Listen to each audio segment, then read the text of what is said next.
الحمد لله رب العالمين والصلاة والسلام على أشرف الأنبياء والمرسلين نبينا محمد وعلى آله وأصحابه أجمعين ومن تبعهم بإحسان وإيمان إلى يوم الدين أما بعد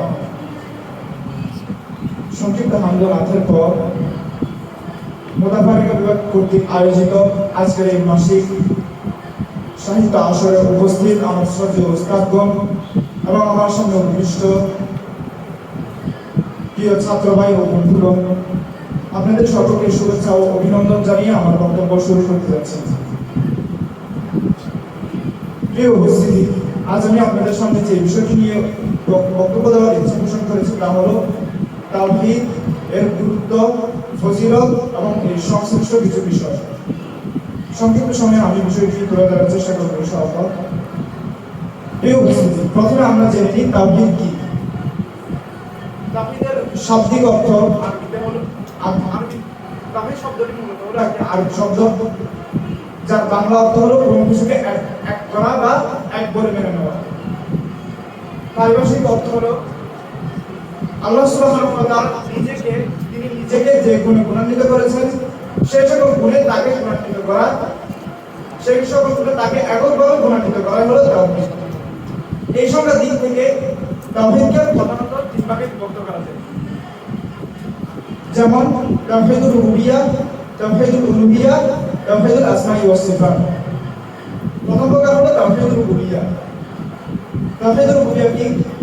সেটি হলো বিশ্বজগতের সৃষ্টি, পরিচালনা, লালন পালন এবং সৃষ্টি জগতের রিজিক দাতা এই সকল কিছুর ক্ষেত্রে একমাত্র আল্লাহ সুবহানাহু ওয়া তাআলাকে একক করে মেনে নেওয়াকে তাওহীদুর রুবুবিয়্যাহ বলা হয়। এর সঙ্গে আল্লাহ সুবহানাহু ওয়া তাআলা এর উদাহরণ আল্লাহ সুবহানাহু ওয়া তাআলা কোরআনে বিভিন্নভাবে অনেকগুলো উদাহরণ পেশ করেছেন, যেমন আলাহুল খালকু ওয়াল আমর, অর্থাৎ জেনে রাখো যে সৃষ্টি এবং আদেশ দেওয়ার ক্ষমতা একমাত্র আল্লাহ সুবহানাহু ওয়া তাআলার। অনুরূপভাবে তিনি আরো অনেক আয়াতে বলেছেন ওয়ালিল্লাহি মুলকুস সামাওয়াতি ওয়াল আরদ ওয়ালিল্লাহি মা ফিস সামাওয়াতি ওয়া মা ফিল আরদ, অর্থাৎ আসমানসমূহ এবং জমিনের রাজত্ব একমাত্র আল্লাহ সুবহানাহু ওয়া তাআলার। এই হলো তাওহীদুর রুবুবিয়্যাহ।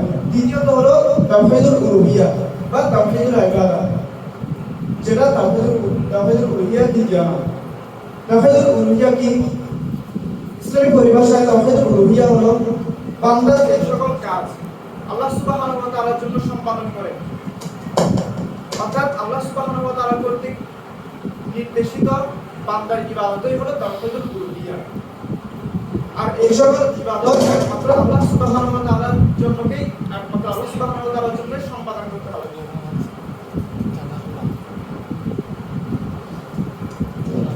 এর উদাহরণ হিসেবে আল্লাহ সুবহানাহু ওয়া তাআলা কোরআনুল কারীমের মধ্যে বলেন ওয়া মা খালাকতুল জিন্না ওয়াল ইনসা ইল্লা লিয়াবুদুন, অর্থাৎ আমি জিন এবং মানুষকে শুধুমাত্র আমার ইবাদত করার জন্য সৃষ্টি করেছি।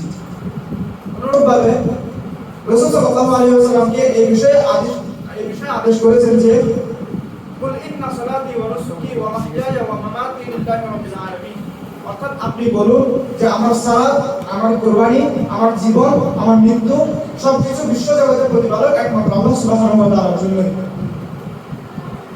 এই হলো তাওহীদুল উলুহিয়্যাহ। এখন আসি তাওহীদুল আসমাই ওয়াস সিফাত। সেটি হলো আল্লাহ সুবহানাহু ওয়া তাআলার জন্য কিছু নির্দিষ্ট গুণাবলী এবং কিছু সুন্দর সুন্দর নাম রয়েছে।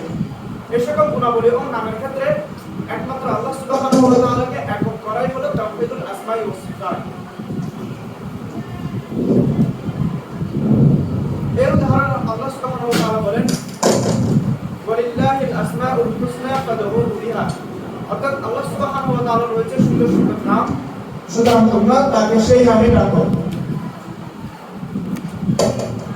আল্লাহ সুবহানাহু ওয়া তাআলা বলেন লাহুল আসমাউল হুসনা, তার রয়েছে সুন্দর সুন্দর নাম। সুতরাং এই তিনটি হলো তাওহীদের মূল প্রকার, তথা তাওহীদুল রুবুবিয়্যাহ, তাওহীদুল উলুহিয়্যাহ, তাওহীদুল আসমাই ওয়াস সিফাত। এই হলো তাওহীদের প্রকার। এখন আসি তাওহীদের গুরুত্ব। তাওহীদ এমন একটি বিষয় যে বিষয়ে রাসূল সাল্লাল্লাহু আলাইহি ওয়াসাল্লাম দাওয়াত দেওয়ার ক্ষেত্রে সবচেয়ে বেশি গুরুত্ব দিয়েছেন। অর্থাৎ সবার আগে যে বিষয়টির দিকে দাওয়াত দিতে হবে সেই বিষয়টি হলো তাওহীদ। যেমন তিনি মুআয ইবনে জাবাল রাদিয়াল্লাহু আনহুকে ইয়ামানের দিকে প্রেরণ করার সময় তিনি তাকে আদেশ করেছেন যে ফালিয়াকুন আউয়ালু মা তাদউহুম ইলাইহি শাহাদাতু আল্লা ইলাহা ইল্লাল্লাহ। অর্থাৎ তুমি আমার একটি জাতির নিকট যাচ্ছ যারা আহলে কিতাবদের অন্তর্ভুক্ত, সুতরাং প্রথমে তুমি তাদেরকে যেই দিকে আহ্বান করবে সেটি যেন হয় লা ইলাহা ইল্লাল্লাহ এর সাক্ষী দেওয়া। অন্য একটি বর্ণনা রয়েছে ইলাহা ইল্লাল্লাহ, অর্থাৎ তারা যেন আল্লাহ সুবহানাহু ওয়া তাআলাকে এককভাবে সাক্ষী দেয়, তাওহীদ মেনে নেয়। আরেকটি গুরুত্বপূর্ণ বিষয় হলো তাওহীদ হলো সকল কিছুর মূল।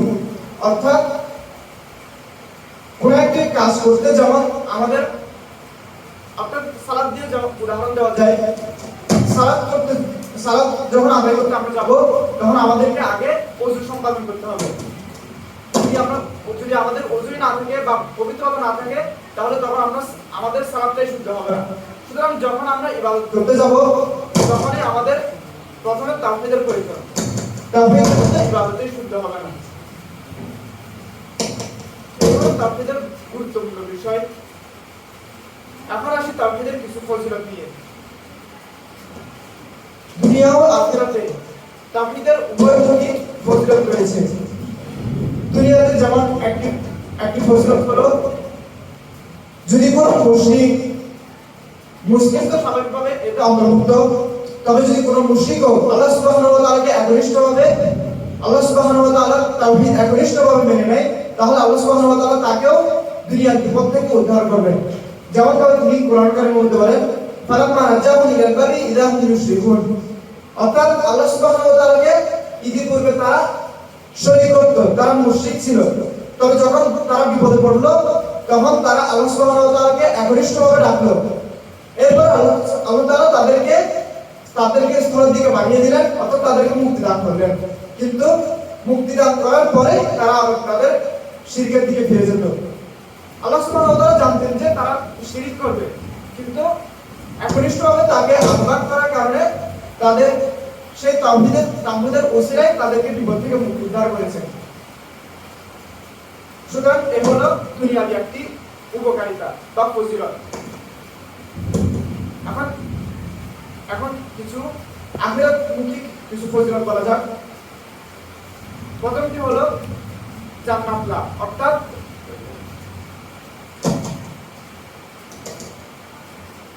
আল্লাহ সুবহানাহু ওয়া তাআলা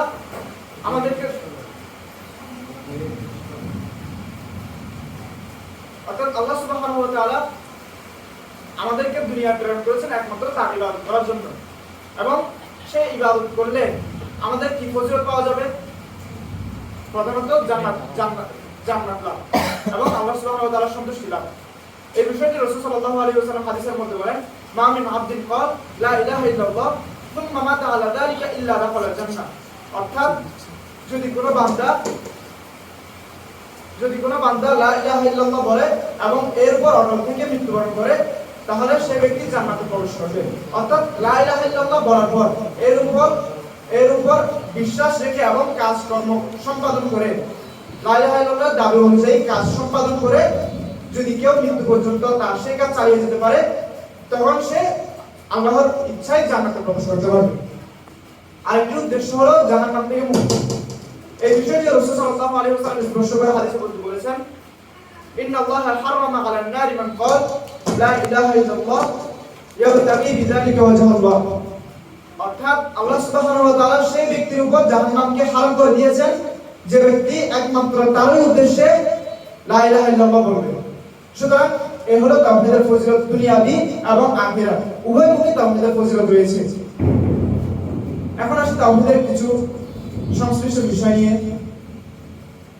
তাওহীদুল আসমাই ওয়া সিফাতের ক্ষেত্রে আল্লাহর সুন্দর নামগুলো একমাত্র তারই জন্য নির্দিষ্ট, তবে এক্ষেত্রে কিছু নাম রয়েছে যেগুলো আল্লাহ সুবহানাহু ওয়া তাআলা মানুষের জন্য নির্দিষ্ট করেছেন। যেমন তিনি রহিম এবং রউফকে রাসূল সাল্লাল্লাহু আলাইহি ওয়াসাল্লামের ক্ষেত্রে নির্দিষ্ট করে বলেন লাকাদ জাআকুম রাসূলুম মিন আনফুসিকুম আজিজুন আলাইহি মা আনিতুম হারিসুন আলাইকুম বিল মুমিনিনা রাউফুর রহিম। এই দুটি সিফাত আল্লাহ সুবহানাহু ওয়া তাআলা রাসূল সাল্লাল্লাহু আলাইহি ওয়াসাল্লামের জন্য নির্দিষ্ট করেছেন। আরেকটি বিষয় হলো তাওহীদের তিনটি প্রকারের মধ্যে থেকে যদি কেউ একটি বা দুইটি প্রকার মেনে নেয় এবং আরেকটি যদি না মানে, অপর একটি বা দুটি যদি না মানে, তাহলে সে আল্লাহর সন্তুষ্টি লাভ করবে বা সে কি মুসলিম হতে পারবে? উত্তর হলো না। কেননা মক্কার মুশরিক কাফেররা আল্লাহ সুবহানাহু ওয়া তাআলার তাওহীদুল রুবুবিয়্যা এবং তাওহীদুল আসমাই ওয়াস সিফাতের কিছু কিছু তারা বিশ্বাস করত, কিন্তু তাওহীদুল ইবাদা বা আল্লাহর জন্য যে একমাত্র ইবাদত করতে হবে সেটি তারা বিশ্বাস করত না। সেজন্য আল্লাহ সুবহানাহু ওয়া তাআলা তাদের মাঝে রাসূল সাল্লাল্লাহু আলাইহি ওয়াসাল্লামকে প্রেরণ করেছেন। সুতরাং এর থেকে বোঝা যায় কোন একটি বা দুইটি তাওহীদের প্রকারের মধ্যে থেকে যদি কেউ মান্য করে, অপরগুলো যদি মান্য না করে, তাহলে সে কখনো জান্নাতে প্রবেশ করতে পারবে না।